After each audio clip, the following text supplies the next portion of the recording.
अंता से good news आ रही है। अंता की अच्छी न्यूज आ रही है। राजस्थान में माहौल बन चुका था पहले से। उम्मीद करते हैं कि शाम तक बहुत अच्छी मार्जिन से कांग्रेस जीतेगी। सर, आप सीनियर पर्यवेक्षक थे बिहार, वहाँ गुड न्यूज नहीं आ रही। बिहार के परिणाम जो है निराशाजनक है, इसमें कोई दो राय नहीं। क्योंकि जिस प्रकार का माहौल हमने देखा, एक तो जो महिलाओं को 10-10 हज़ार रुपये दिए गए, प्रीमा फेसे मैं कह सकता हूँ प्रथम दृष्टिया तो मुझे लगता है 10-10 हज़ार रुपये दिए गए। वो चुनाव कैंपेन चल रहा तब भी बांटे जा रहे थे, ऐसा कभी होता नहीं है। कैंपेन चल रहा है, पोलिंग होने के एक दिन पहले से पैसे जा रहे खाते में उनके। और राजस्थान देखिए आप, राजस्थान में हम टेलीफोन बांट रहे थे, मोबाइल फोन बांट रहे थे। जिस दिन आचार संहिता लागू हुई उसी वक्त मोबाइल फोन बटना बंद, बल्कि जो पेंशन थी बुजुर्गों की, विधवाओं की, निसज्जनों की, बंद, बांट नहीं सकते आप। और बिहार में सब बढ़ रहे थे, पेंशन बढ़ रही थी, पैसा बढ़ रहा था। 10,000 रुपये बिहार जैसे प्रदेश में महिलाओं को मिल जाए तो आप सोचते हो क्या हो सकता है। एक तो वो फैक्टर भी था, और उसी में आता फिर इलेक्शन कमीशन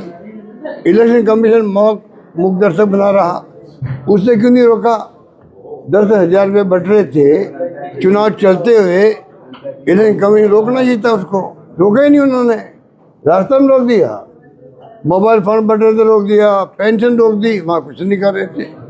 इसका मतलब जो राहुल गांधी जी और लोग सब वोट चोरी की बात कर रहे थे, वोट चोरी क्या होता है? ये तो होता है, अगर आप निष्पक्ष चुनाव नहीं करवाते हो, रिगिंग होती है, बूथ कैप्चरिंग होती है मान लीजिए, या बेईमानी होती है, पैसा बढ़ रहा है और चुनाव आयोग ने कोई तरह की कार्रवाई नहीं करी, मिली भगत थी उनकी उनसे जो रूलिंग पार्टी थी।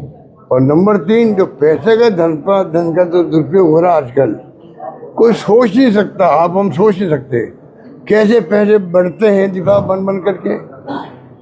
महाराष्ट्र में आप किसी को पता कर लीजिए कितने करोड़ रुपए दिए गए उम्मीदवारों को, 15 करोड़, 20 करोड़, 25 करोड़। कांग्रेस के पास तो पैसा है नहीं, ना आरजेडी के पास पैसा है। तो जो डेमोक्रेसी के खतरे सामने है, चुनाव जीतना एक बात है, चुनाव जीत जाएंगे लोग, एनडीए गवर्नमेंट जीत जाएगी, बन जाएगी। चुनाव जीतना एक बात है। जैसे मैं कहता हूँ मोदी जी प्राइम मिनिस्टर 3 बार बन गए हैं, पर मेरा मानना है कि देश को जो आज भी मैं मानूंगा, विचारधारा जो कांग्रेस की है वो देश के हित में है, देश को जरूरत कांग्रेस की है। और ये लोग जो धन बल इकट्ठा कर